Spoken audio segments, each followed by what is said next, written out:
Jadi sahibul makan itu yang punya tempat, dan sahibul makanan yang punya makanan. Kita doakan mudah-mudahan beliau sehat. Ya. Bapak, Ibu, para kiai, para asatidz, karena ini pesertanya beberapa pengurus masjid, para teman-teman panitia yang tergabung pada kegiatan pelatihan, penanganan dan penyembelihan hewan kurban yang sebentar lagi kita akan menjadi Juleha, juru sembelih.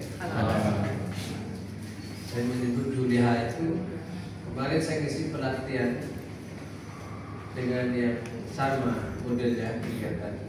Dikirain Juleha itu termasuk perempuan. Juleha.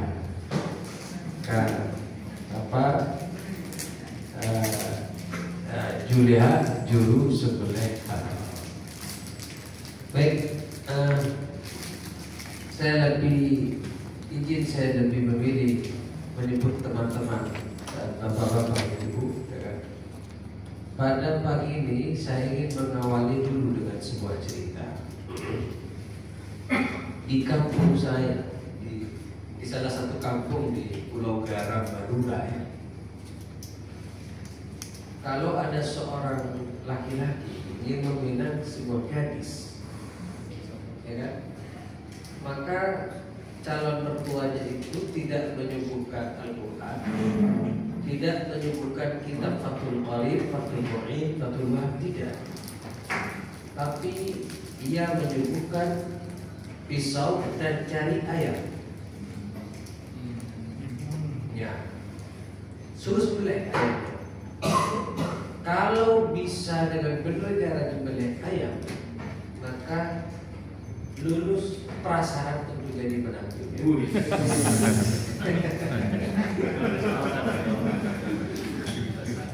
Itu artinya orang kalau sudah bisa menyembelih ayam dengan baik dan benar, halal dan thayyib, maka sekian persen tugas agamanya sudah selesai. Itu bapak-bapak kalau sudah bisa nyembelih dengan baik dan benar, maka bapak ibu sekalian, ibu-ibunya ya, maka bapak ibu sekalian itu sudah sekian persen sudah mengamalkan agamanya dengan benar, sudah membaca Bismillah, menghadap kiblat, Allahu Akbar, dan kurang 4 jumlah seluruhnya nanti kita akan bahas, itu berarti sudah selesai.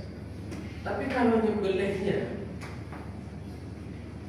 pemuda tadi itu nyembelihnya seperti nyembelihnya orang jualan ayam di pasar-pasar, itu hanya dilukai, nggak terputus, kan banyak tuh, banyak itu, maka tidak lolos menjadi calon menantu. Prasyaratnya begitu. Itu cerita yang pertama. Cerita yang kedua, sejak saya melakukan kegiatan audit di beberapa RP bersama teman-teman auditor RPO dan NPH yang lain, sejak itu juga saya jarang makan di pinggir jalan. Betul. Masuk warteg itu saya bilang, istri saya kalau belanja ke pasar beli ayam, saya tanya gimana cara beli. Jadi sejak saya melakukan sering melakukan kegiatan audit rumah potong ayam, saya mewakili pimpinan Haji Sulaiman, ya kan, bersama teman-teman auditor LPPOM dan lain-lain. Saya banyak ternyata rumah potong ayam yang cara nyembelihnya itu amburadul, luka dua, dilempar, luka, dilempar. Apa bisa dicek di pasar-pasar tradisional itu bisa dicek banyak ternyata. Tapi insya Allah kalau yang nyembelih yang ada di depan saya ini, jangankan ayam, kambing dan sapi, insya Allah sih, masya Allah. mungkin spiritnya cerita yang kedua ini panitia menyelenggarakan macam-macam, ya kan? Jadi dalam rangka satu, bagaimana menciptakan para juli yang handal, juru sembelih alat yang handal, lebih-lebih hewan kurban. Hewan-hewan kurban karena ini kaitannya dengan momentum Idul Adha. Saya selain aktif di Wakil Sekretaris Komisi Fatwa Majelis Ulama Indonesia, saya asesor syariah dalam dan luar negeri BPJB.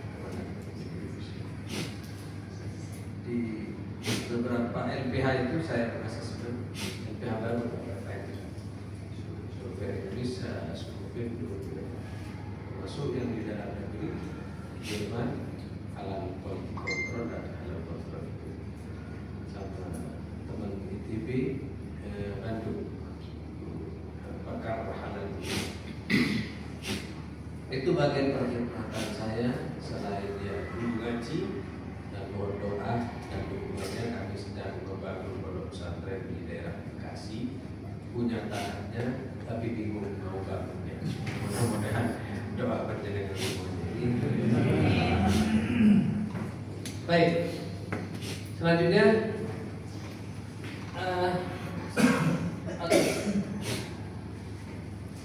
ini dalil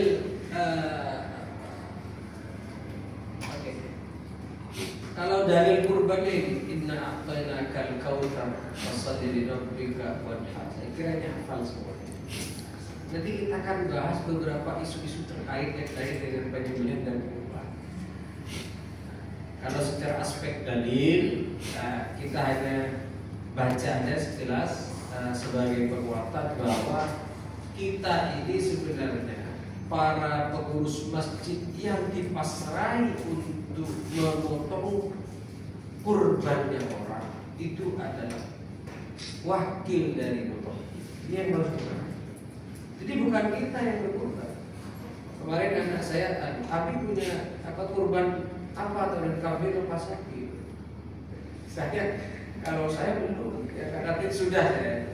Tapi orang kan lewat saya. Artinya lewat jenengan semua itu kan, yang berarti secara tidak langsung punya tanggung jawab untuk menjaga mulai dari saat menerima karena itu siwat wakala sampai proses penyembelihan. Nanti kalau orang nyembelihnya tidak sah, berarti tidak sah kurban, berarti tidak sah nyembelihannya, berarti itu juga tidak halal untuk dikonsumsi. Kan begitu. Nah, di tangan-tangan kita semuanya itu adalah urusan umat. Dalam bahasa Syekh Mustafa Al-Mulaili, seorang ulama, pemikir, politisi, beliau menulis kitab di penjara. Nama kitabnya Syekh Idhatul Nasyid. Syekh Dr. Mustafa Al-Mulaili, beliau mengatakan inna fi yadikum amrul ummah wa fi iqdamikum hayatah. Di tangan kita ini urusan keumatan, dan di beraninya kita untuk tampil menjadi penyembelih halal itu adalah kehidupan. Kira-kira begitu. Karena kadang orang begini, secara teori, ya kan? Secara teori paham, tapi secara praktek tidak paham, ya kan? Makanya yang tergabung pada pelatihan penanganan dan penyembelihan hewan kurban ini, insya Allah secara teori kita matangkan dan secara praktek kita terus perdalam, kan gitu kan? Jenengan-jenengan sudah terbiasa dibeli. Apakah dibelinya itu benar? Nah, nanti pada sesi ini kita diskusi. Selanjutnya dalam bahasa pengertian udhiyah, dalam bahasa Arab al-udhiyah itu hewan ternak yang disembelih pada untuk hari kurban. Itu secara bahasa seperti hewan kurban dan umurnya. Kurban itu sekurang-kurangnya ya kalau kambing 6 bulan. Sekurang-kurangnya. Tapi yang bagus kalau kata orang Jawa adalah wedhus kang kuweng untuni. apa itu? Kambing yang sudah puel itu jangan. Berarti kisaran umur berapa? Setahun. Ya kan? Lebih bagus 2 tahun. Karena semakin tua semakin matang mungkin. Ya kira begitu daripada umur 6 bulan.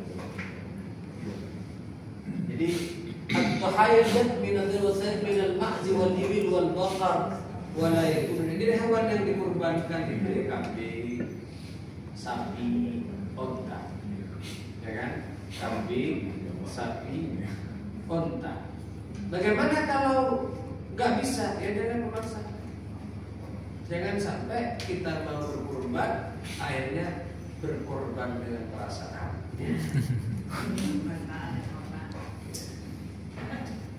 Jadi inilah hewan-hewan yang dikorban. Ada ulama misalnya yang mengatakan yang penting mengalirkan darah. Memang ya, kalau nggak bisa unta ya kambing, kalau nggak bisa sapi, kalau nggak bisa sapi ya kambing. Lebih utama mana antara kambing dan sapi? Keduanya tentu sama-sama baik. Tapi kalau yang disebut dalam nas Al-Quran itu terkait dengan kelebihan hewan keduanya adalah kambing. Oleh karena apa? Nabi Ibrahim bersama Nabi Ismail itu yang disembelih itu apa? Yang disuruh adalah kambing, bukan sapi. Secara kualitas daging lebih bagus mana daging dan antara daging kambing dan sapi. Dan nanti ini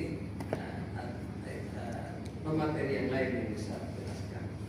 Tapi katanya kalau sering makan sapi kambing, apalagi kambing Madura, maka semakin jus.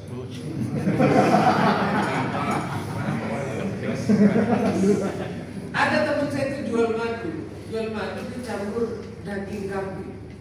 Ya, kenapa kok bukan kambing sapi? Ya kan? Daging sapi, tapi daging kambing. Ya mungkin ada kelebihan tersendiri. Ya.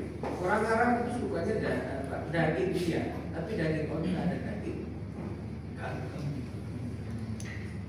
Oke. Hewan kurban umurnya berapa? Tadi udah jelaskan. Oke. Sah untuk 7 orang. Nah ini yang banyak dilakukan oleh sebagian kelompok. Jadi yang benar itu adalah 7 orang, ya kan? Berpatungan boleh untuk 7 orang dan satu sapi untuk 7 orang, tidak boleh lebih. Nah dalam tradisi anak-anak sekolah di SMA itu patungan kurban. Sekelas potongan 50.000 dapat 1 sapi. Itu bukan kurban, latihan kurban. Tadi bahasanya Pak Aswar itu apa? Dan Bepom ngasih apa? Sapi apa? Kambing. Pinjaman. Pinjaman sapi Dari vokasi. Gak dikasih satu peserta. Amin. Jadi 1 sapi untuk 7 orang. Nabi pernah melakukan 5 itu. Bukan patungan kurban lebih dari 7 orang. Adapun pahalanya, adapun pahalanya diniatkan kepada keluarga yang sudah kita tidak sudah. Tapi terbentuknya 1 kambing, 1 orang, 1 sapi untuk 7. Oke. Anna Nabi sallallahu alaihi wasallam, ini hadisnya, Ghabah kabshan wa qala bismillah Allahumma taqabbal min Muhammadin wa ali Muhammadin wa min ummati Muhammadin thumma dhahha bi asyad tujzi an wahidin fa in nadaba anhu wa nadiwanu asyrata ghairu fi thawabi jazah. Artinya ini sah untuk 1 orang, pahala boleh untuk orang banyak. Boleh. Oke, catat yang membuat tidak sah. Hati-hati. Ini kemarin ada pertanyaan saat saya isi pelatihan di Jakarta Utara. pada saat menyerahkan sapi, pada saat transaksi tidak ada masalah, bagus sapinya, ya kan? Tapi kok ketika dibawa dari mau diambil kan biasanya orang itu kan,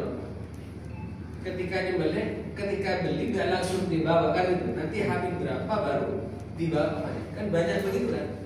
Ada juga panitia memang memberikan tempat khusus untuk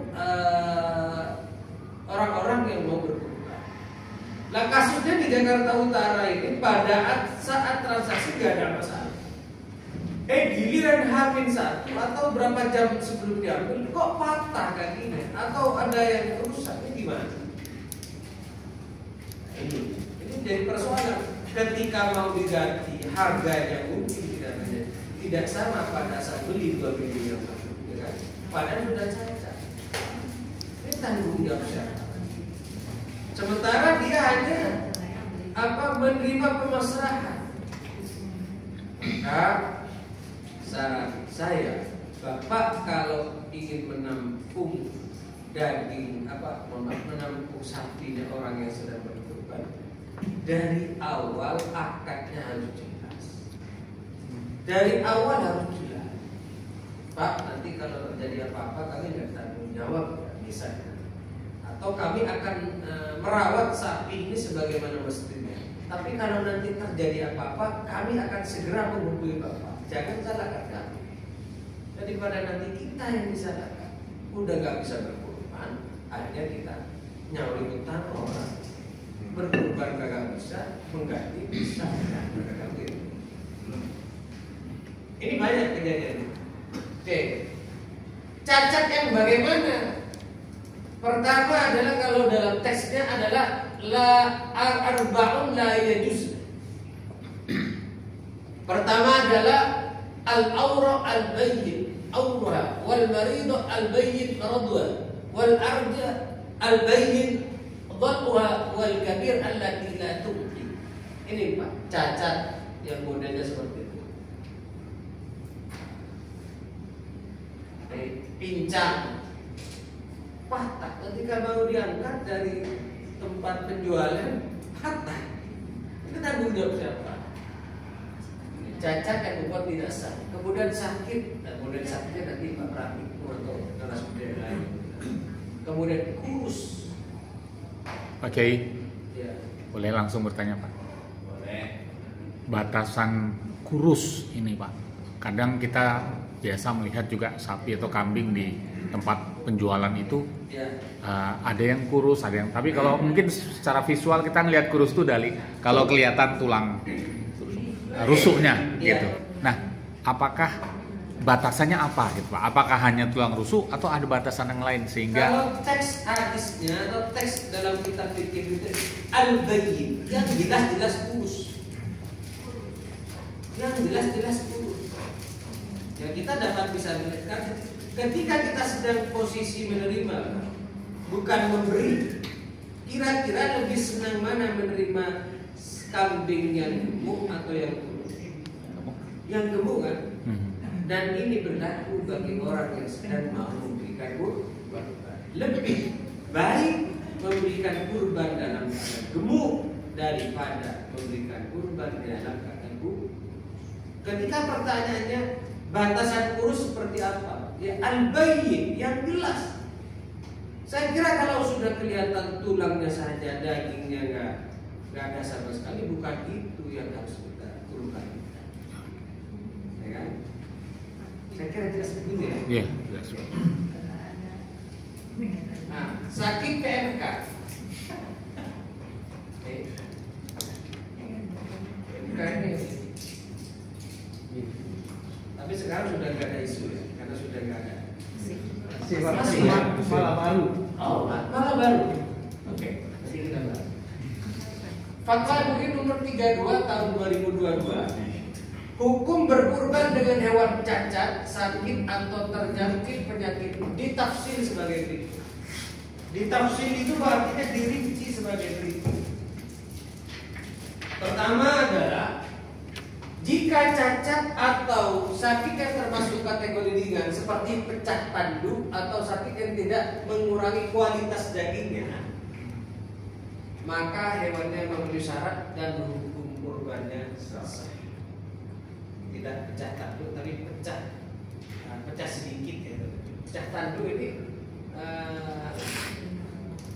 masih memenuhi syarat, atau sakit yang tidak sampai terlalu mengurangi kualitas daging, maka hukumnya sah.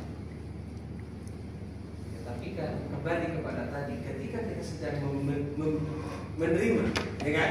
Bukan sedang memberi, maka lebih senang menerima kambing dalam keadaan kondisi gemuk, tanduknya baru, ya kan gitu kan? Nah ini pernah apa namanya? Tafsir itu dirinci, maka ini ditafsir, dirinci. Maka jika cacat atau sakit termasuk kategori ringan seperti pecah tanduknya atau sakit yang tidak mengurangi kualitas dagingnya, maka hewannya memenuhi syarat dan hukum kurbannya sah. Jika cacat atau sakit yang termasuk kategori berat, nah seperti apa berat itu?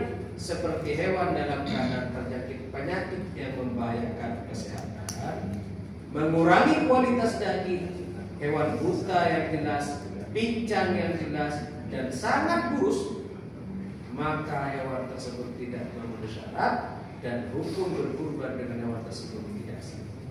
Jadi bagaimana hukum berkurban dengan penyakit, hewan yang terjangkit penyakit? Dirinci, ditafsir hukumnya. Kalau hanya ringan, pecah tanduk atau sakit yang tidak mengurangi kualitas daging, maka hukum besar.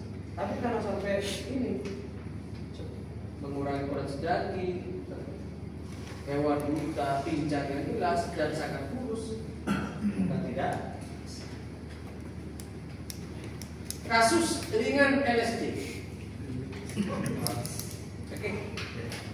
Misal sapi gitu ya, mau diangkat ke mobil, ketika mau diantar atau ketika turun dari mobil kemudian dia kakinya senggol jadi pincang, itu seperti itu nggak masalah. Ini pincang tadi pincang, nggak boleh. Pada saat pengiriman kan? Iya, tetap nggak boleh. Tetap nggak boleh. Berarti nggak masuk ya kategori yang tadi yang pertama, kan tidak mengurangi kualitas. Tapi kan pincang.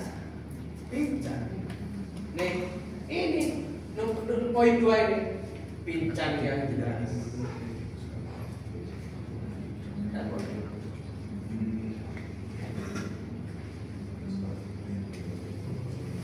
Cukup ya, jelas ya? Jelas. Oke. Sapi terkena LSD parah kayak gini.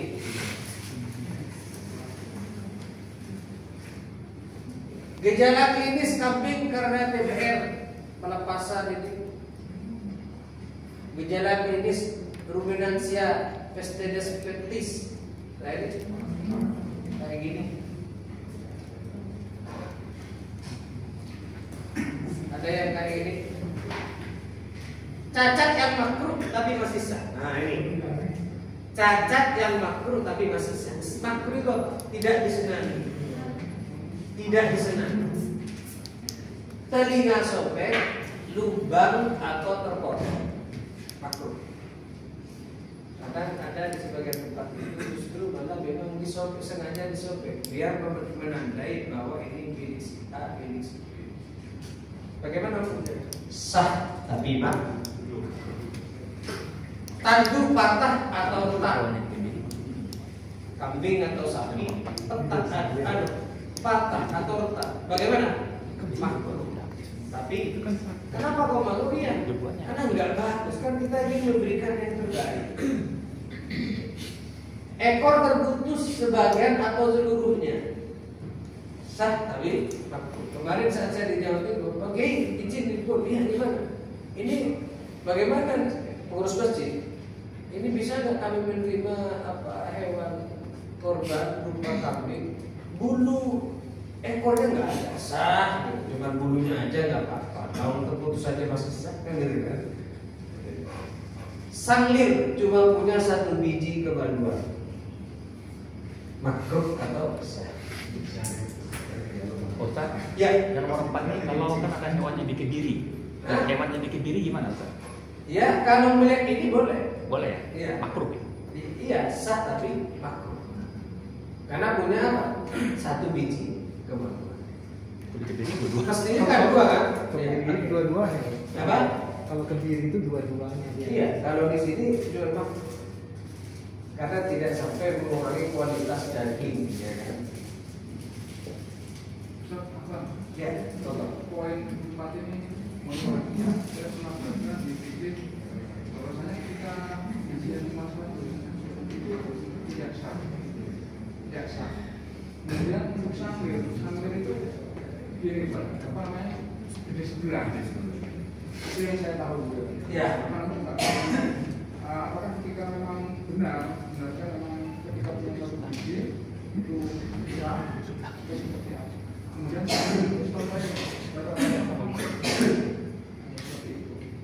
kalau paham kami tetap sah, tetap sah.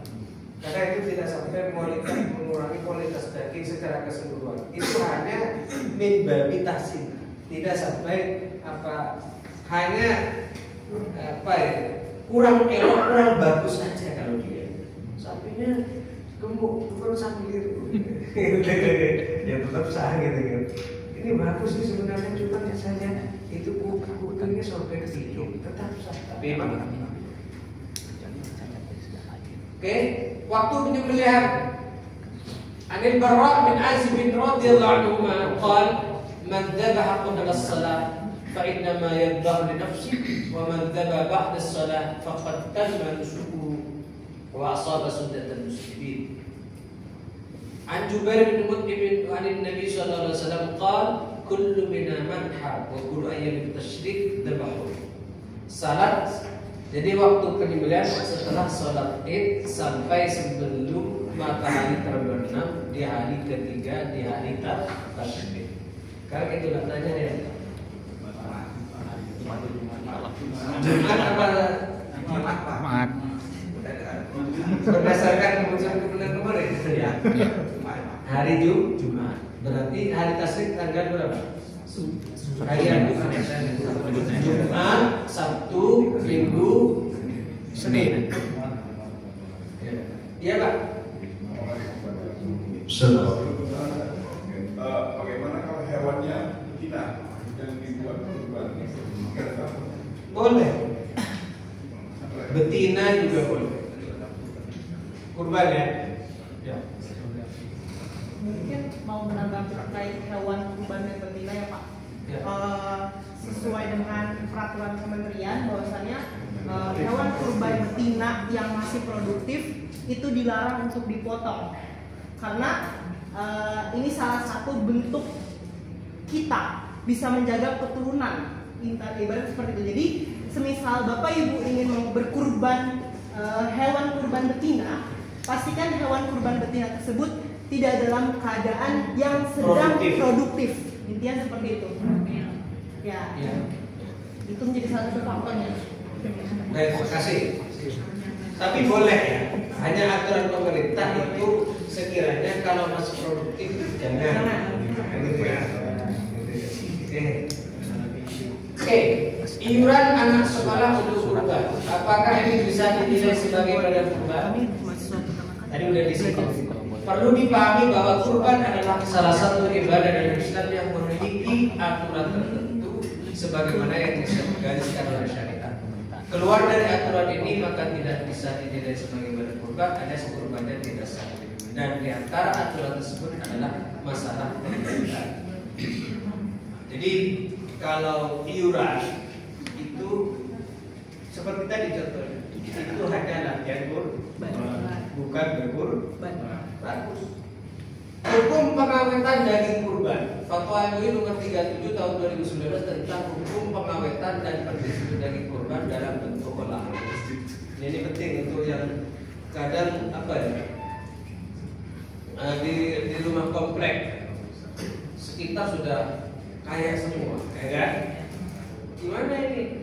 Tetap bisa diolah lalu dikirim kepada orang-orang yang lebih membutuhkan. Bisa seperti itu. Pakainya fatwa itu nomor 37 tahun 2019. Pada prinsipnya daging hewan kurban disunahkan, sunnah disunahkan didistribusikan segera alal faul. Kalau disembelih hari ini jam 11 ini langsung berikan dalam bentuk mentahnya. Sunnahnya seperti itu agar manfaat dan tujuan penyembelihan hewan kurban dapat terrealisasi, yaitu kebahagiaan bersama dengan menikmati daging kurban. Itu sunnah ya. Dibagikan dalam bentuk daging mentah berbeda dengan akikah. Ini yang membedakan. Kalau akikah disembelih undang orang, kalau kurban disembelih dagingnya dibagikan ke orang. Ini ingat, sunnah bukan wajib. Artinya jika tidak melakukan tetap boleh. Didistribusikan untuk memenuhi hajat orang membutuhkan di daerah terdekat. Kalau di komplek itu sudah nggak ada, maka berikan kepada tetangga terdekat dan seterusnya. Oke, hukum pengenalan daging kurban menyimpan sebagian daging kurban yang telah diolah dan diawetkan dalam waktu tertentu untuk pemanfaatan dan pendistribusian kepada yang lebih membutuhkan adalah mubah dengan syarat tidak ada kebutuhan mendesak. Maksudnya tidak ada kebutuhan mendesak itu ngapain mau disimpan kalau di belakang masih ada yang membutuhkan, ya kan? Tapi kalau udah sekitar, udah dapat banyak, udah tercukupi, simpan karena sebentar lagi bulan maulid, kita maulid kan itu lah. Itu yang mau maulidan. Atas dasar pertimbangan kemaslahatan, daging kurban boleh untuk didistribusikan secara tunda. Kalau tadi memang sudah cepat-cepat didistribusikan, tapi atas dasar kemaslahatan boleh didistribusikan secara tunda, lebih memperluas nilai maslahat. Kalau langsung didistribusikan sekarang ke daerah Cibudek, Lewiliang, ya kan? Nah, itu masih memungkinkan. Tapi kalau nanti daerah pelosok Banten sana, ya kan? Ini nanti kan nggak bagus, maka diambilkan dulu besok atau lusa didistribusikan. Yang hari tasbih itu Bapak Ibu nyembelihnya itu yang perlu diingat, ya kan? Yang sampai hari tasbih itu nyembelihnya 3 hari setelah itu datang, tapi distribusinya boleh tidak harus cuma yang baik dikelola dengan cara diolah, diawetkan seperti dikadengkan dan diolah dalam bentuk kornet, rendang atau sejenisnya. Boleh atas dasar pertimbangan kemaslahatan. Kirim ke Afrika, kirim ke Palestina. Didistribusikan ke daerah di luar lokasi penyembelihan. Seperti dari kurban, di kebun, kirim ke Bekasi. Boleh. Memberikan daging kurban kepada non-muslim. Ini bisa terjadi karena sebuah komplek itu juga tetangganya ada yang non-muslim. Gimana hukumnya? Ulama mazhab Malikiyah berpendapat makruh. Sebagaimana kata Imam Malik, diberikan kepada selain mereka orang kafir lebih aku sukai. Artinya makruh. Sedangkan Syafi'iyah berpendapat haram memberikan daging kurban kepada orang kafir untuk kurban yang wajib. Ingat, kurban yang wajib dan makruh untuk kurban yang sunnah.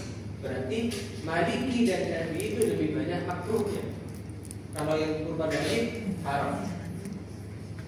Al-Baijuri ini mazhab Syafi'i mengatakan, disebutkan dalam kitab Al-Majmu' Syarhul Madzhab, disebutkan boleh memberikan sebagian kurban sunnah kepada kafir dhimmi yang fakir, tetapi ketentuan ini tidak berlaku untuk kurban yang wajib. Apa bedanya kurban wajib dengan kurban sunnah? Nah,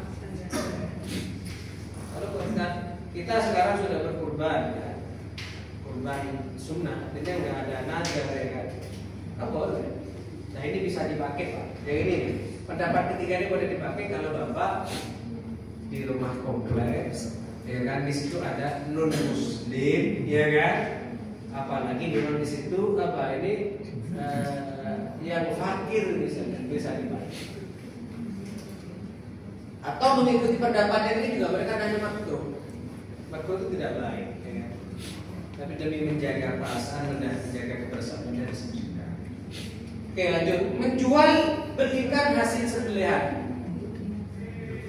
Tidak diperbolehkan menjual belikan bagian hewan sembelihan baik daging, kulit, kepala, teklek, bulu, tulang maupun bagian yang lain. Lanjut dulu ya.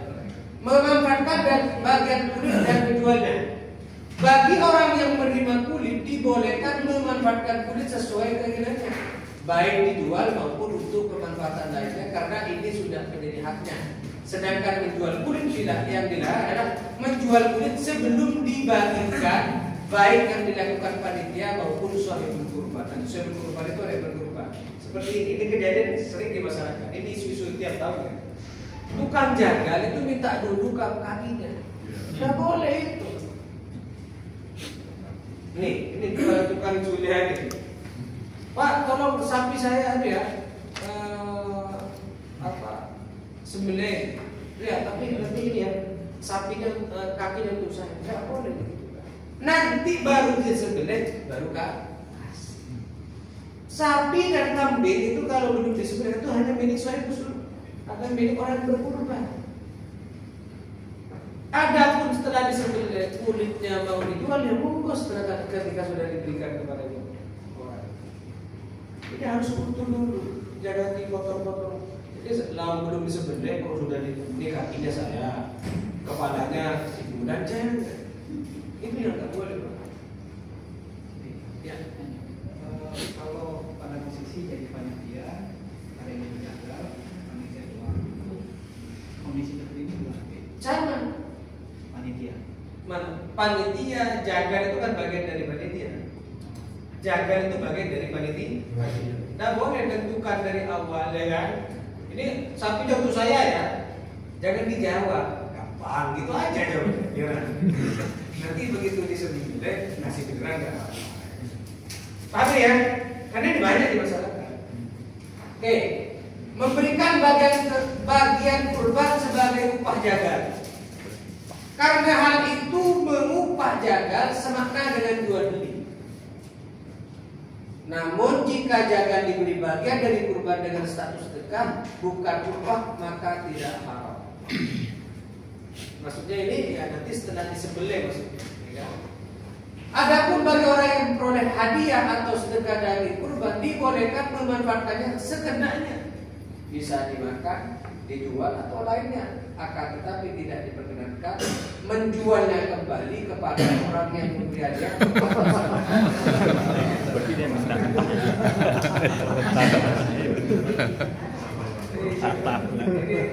Ini modus.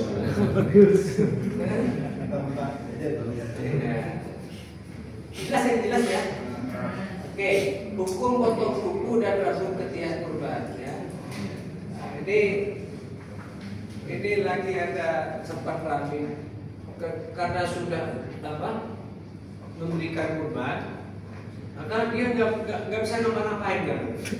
Syukur kau. Tersisa banget agama. Bahkan nggak begitu pemahaman. Ya, terus macam ini katanya nggak boleh potong kuku, nggak boleh potong rambut, nggak boleh cabut bulu ketiak. Kenapa? Karena saya sudah berkurban. Masih sama. Ada seperti itu. Ya, ini nanti akan dijelaskan. Apabila 10 hari pertama Dzulhijjah telah masuk dengan seorang di antara kamu hendak berkurban, maka janganlah menyentuh rambut dan kulit sedikit sampai selesai berkurban. Ini teks hadisnya. Bagaimana ketentuannya? Ini hadis ini dipahami bahwa Nabi melarang orang berkurban potong kuku dan rambutnya. Ini maksudnya Imam Malik disunahkan tidak memotong. Sunnah jika memotong sebelum penyembelihan dihukumi makruh. Ini Imam Malik. Abu Hanifah berpendapat memotong kuku dan rambut itu hanyalah mubah, boleh. Nah ini Imam Ahmad mengharapkannya hikmah agar seluruh tubuh di akhirat telah diselamatkan dari api neraka atau disamakan dengan orang Islam. Orang ketika ihram itu kan nggak boleh ngapain. Ini maksudnya kalau tidak mendesak, kalau udah gatel, gimana lagi? Potong nggak apa-apa. Nah, hukum potong dan kuku dan rambut ketika kurban. Pendapat kedua menyatakan bahwa yang dilarang itu bukan memangkas rambut orang yang berkurban ataupun memotong kukunya, tetapi memotong bulu dan kuku hewan kurban. Ini pendapat pertama. Alasannya karena bulu, kuku dan kuku hewan kurban tersebut akan menjadi saksi di hadapan. Pendapat kedua, pandangan ini sebetulnya tidak terpopuler dalam kitab fikih dan terutama fikih klasik, tetapi ilah itu alasan dan tujuan hukum sehingga perlu dikomparasikan dengan hadis lain yang lebih lengkap selama ia masih satu pembahasan. Terlebih lagi ada satu hadis yang maknanya umum, sementara pada hadis lain dalam kasus yang sama maknanya lebih spesifik dan jelas. Nah ini, menurut pandangan ini, kami pribadi maksudnya, kedua pendapat di atas dapat diamalkan sekaligus selama menunggu proses kurban. Lebih baik tidak memangkas rambut atau memotong kuku bila itu pun tidak diperlukan. Kalau diperlukan, tidak apa-apa. Namun andaikan kukunya sudah panjang dan kotor dan rambutnya sudah panjang dan berkutu, silakan potong. Kan? Kurbannya tetap dilanjutkan. Sebab memotong rambut tersebut tidak berimplikasi pada sah atau tidak kurban. Jadi jangan sampai orang berkurban ditakut-takut. Bu, karena ibu sudah berkorban, mulai hari ini ibu jangan begini, jadi nanti malas orang. Kaset Bang Cukur. Oke, nah ini saya kira jelas. Ini yang paling penting juga. Ini akhir materi saya, tapi ini menjadi penting. Ya kan? Karena intinya di sini, kalau ini salah, apa salah dan berdosa. Nih, penyembelihan dana muslim. Standar halal penyembelihan hewan berdasarkan fatwa MUI nomor 35 tahun 2021. Penyembelihan adalah muslim, akil balik dan memiliki keahlian dalam penyembelihan. Posisi penyembelihan menghadap ke arah kiblat mana? Berarti kiblat sana ya? Oh ya, berarti kepala di sini, kepala sapi gitu ya, betul ya? Tetap. Mohon maaf, berarti izin. Kalau kiblat sana berarti kepalanya di mana? Di sini ya? Kepala ini. Jadi kan posisi gini. Posisi gini? Ya. Oke. Jadi leher menghadap kiblat. Posisi menghadap kiblat gini ya? Ya. Ada contoh. Berapa sapinya? Sapi mini. Berarti begini ya? Posisi menghadap kiblat. Lehernya menghadap kiblat. Oke. Yuk. Dibesarin. Oke. Menggunakan alat yang tajam dan tidak berasal dari mata tulang, gigi dan atau kuku gelas. Namanya tukang jaga itu dikit-dikit. Nah begitu kerjanya kan, dikit-dikit sih. B. Penyembelih wajib menyebut basmalah. Bismillah. E. Penyembelihan dengan menggunakan mesin wajib memutus empat saluran, yaitu ini hulqum, maring dan wadajan. Jumlahnya 4. Hulqum saluran nafas, maring saluran makan, wadajan ini pembuluh darah. 2. Ini ketentuan fatwa. Ada ulama yang mengatakan salah satu hulqum dan maring ini terputus sah iya, tapi tidak qayyid. Karena apa? Wadajannya tidak terputus. Semakin banyak keluarga darah, maka kualitas daging itu semakin baik. Nah kan bisa dicek Bapak Ibu kalau ke pasar berjejer tuh ayam. Kok karena kepalanya sudah mulai membusuk merah, dicek sembelihannya pasti tidak sempurna.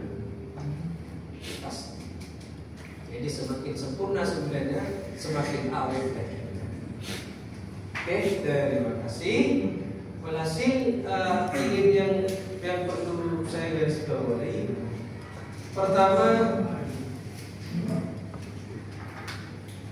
fatwa ini bersifat panduan resmi dari Majelis Ulama Indonesia, ya kan?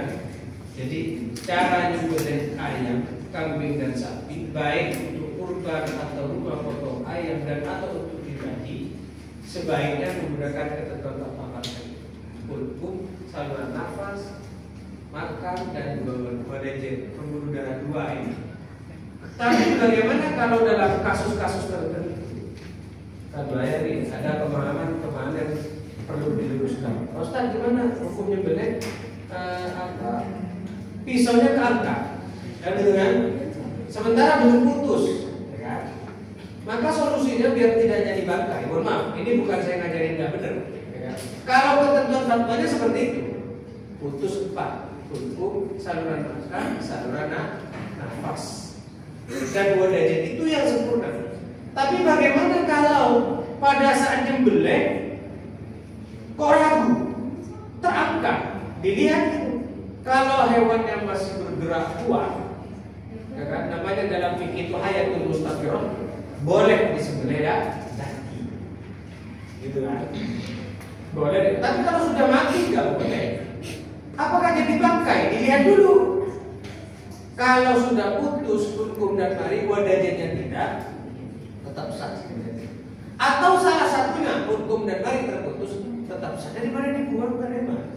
Itu pendapat Imam Stukhli dalam kitab Mughniyatul Mustafid itu jelaskan. Ini solusi dalam kondisi kepepet, tapi jangan dibuat landasan. Kata Ustaz boleh kok putus salah satunya, jangan. Yang standar itu fatwa MUI. Saluran makan, saluran nafas dan sebagainya. Tapi dalam kasus-kasus tertentu, gitu ya. Demikian, oke? Bisa dilanjutkan dengan tanya jawab. Kalau masih ada, silakan. Menanya bosan, tadi sebelum katakan untuk syarat korban khusus saksi ya. Ya. Nah itu umurnya kan 2 tahun atau lebih ya. Salah dirinya itu sudah berhenti atau gigi. Ya. Nah, di mana pada saat ada kasus kalau misalnya struktur giginya baru dari separuh, jadi nggak semuanya, jadi baru bagian depan aja, sedangkan belakangnya belum. Atau enggak? Giginya separuh. Siapa yang baru bukan separuh itu? Tidak apa-apa, boleh. Kan minimal di atas 6 bulan. Di atas 6, 7 bulan, 8 bulan berarti boleh. Gitu. Oke, yang lain cukup?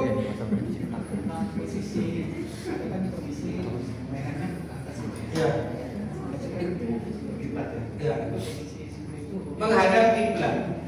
Menyalai dari itu makruh. menghadap kiblat itu berbahaya. Posisi hewan menghadap kiblat, dihadapkan ke kiblat. Makanya pokoknya kalau arah kiblat itu kan bisa begini ya. Kalau begini apakah tidak menghadap kiblat? Kiblat juga. Lebih enak mana posisi begini dan begini? Begini kan? Umumnya begini memang. Betul? Begini. Ah, iya. Iya, tidak apa-apa. Bahkan kadang kalau saya melihat ketika audit itu, ketika study itu, betul-betul sebelum jatuh begitu dia itu agak miring ke selatan, itu langsung disembelih kiblat boleh. Itu kan sudah. Oke ya, cukup. Terus. Standar poin A dan poin B. Ya. Ya. Apakah diperbolehkan untuk seorang muslimah Muslimah. ya, perempuan maksudnya, Yang lebih utama laki-laki. kemudian yang poin B bahan rumah negeri atau buku, kalau saya pernah baca itu Anda juga masuk berangkat ke pintu tersebut Tulang. atau tidak? Iya. Oke. Oke. Silakan. Adakah batasan maksimal dalam pengirisan atau sembelihnya itu atas atau sekali aja atau maksimal 3 kali iris di lehernya? Ala wajibnya yang sempurna itu adalah kulkum, mari dan wadajet, dan jangan sampai putus. Oh ya. Kepalanya, lehernya maksudnya. Ya. Maka yang kalau saya memberikan pengajaran pada pemula itu cara boleh begini. Maaf, Bapak boleh punya cara sendiri. Kalau saya begini, misalnya di kepala ya, Bismillahirrahmanirrahim, tekan pisau ke depan, lalu tarik belakang begini. Jadi kalau masih ragu begini lagi nggak apa-apa. Kenapa ini ditekan? Ini tujuannya hukum dan balik putus. Ke depan begini biar pembuluh darah putus. Tarik lagi ke belakang biar yang sebelah kiri juga lurus, yang tengah meyakinkan terputus. Ya kan? Yang tidak baik itu bagaimana? Gesel-gesel. Jadi kalau masih kurang yakin nggak apa-apa. Bismillahirrahmanirrahim. Ulangi lagi gini maksudnya. Lalu juga ada pertanyaan. Tadi juga ini juga ada pertanyaan di tempat lain dan tadi juga disinggung oleh Pak. Kan biasanya ditutup ya lehernya ya. Ditutup pakai apa? Gaun. Iya kan? Boleh, tapi harus dipastikan terputus. Jangan sampai diputus lalu nggak ditutup tapi nggak putus. Jangan sampai. Kalau tujuannya itu tadi apa? Biar darah tidak tergeser, bagus. Tapi tujuan pokok agar terputus saluran nafas dan makan dan minum itu ya. Jangan sampai ditutupi kertas lalu kita nggak tahu sudah putus apa enggak. Itu kan jadi persoalan. Oke? Ya, mohon maaf ini bertanya Kiai, berkenaan metode teknologi stunting yang hari ini digunakan di beberapa wilayah Eropa, mungkin Australia, itu melakukan bius terlebih dahulu terhadap hayawan dalam rangka untuk ya ihsan kepada hayawan tersebut agar mengurangi rasa sakit dan apa intinya jadi hanya sekedar bius belum mati. Apakah sudah ada fatwa MUI yang yang mengatur hal itu di Indonesia? Baik, kalau di bius stunting di negara Eropa yang lain itu nggak pakai stunting, nggak mau karena dianggap menyakiti. Di Jerman itu nggak mau stunting. Lalu gimana dengan fatwa kita? Nggak apa-apa, kita kan boleh ikut satu pendapat, bukan berarti tidak menghormati pendapat yang lain. Ikut fatwa itu bukan berarti tidak menghormati fatwa yang lain. Untuk bius itu dilihat dulu seperti apa. Tapi kalau fatwanya belum.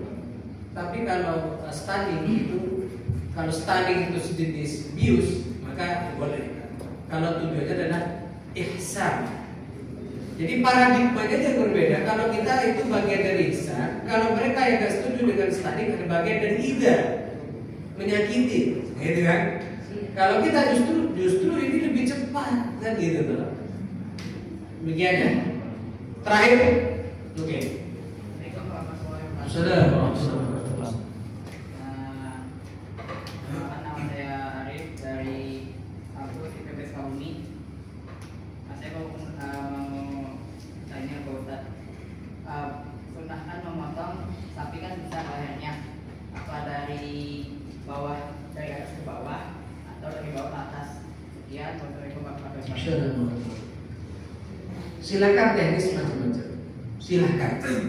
Apakah dari bawah tarik ke atas, atau dari atas ke bawah, atau tengah ke depan dan ke belakang, silakan. Yang terpenting hulfun, mari dan wadahnya terputus. Tidak ada ketentuan. Gitu ya. Saya kira ini Bapak Ibu yang dapat saya sampaikan. Untuk hal-hal yang bersifatnya di luar ini silakan Bapak boleh. Saya membuka pertanyaan melalui HP. Silakan kalau yang mau bertanya terkait dengan kurban, dengan penyembelihan termasuk yang lain, kami menerima. Selama saya bisa jawab, saya jawab. Tapi kalau nggak bisa, saya mohon maaf. Sekurang-kurangnya saya hutang. Silakan catat di nomor saya tadi di materi saya sudah ada 087 800 654974 087 800 654974 Abdul Muiz Ali.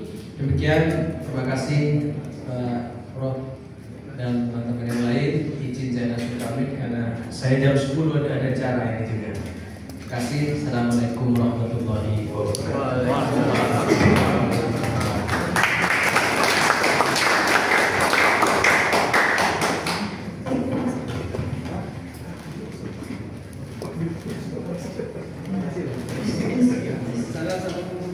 Baik, terima kasih kami ucapkan kepada Kiai Haji Abdul Qasari atas pemaparan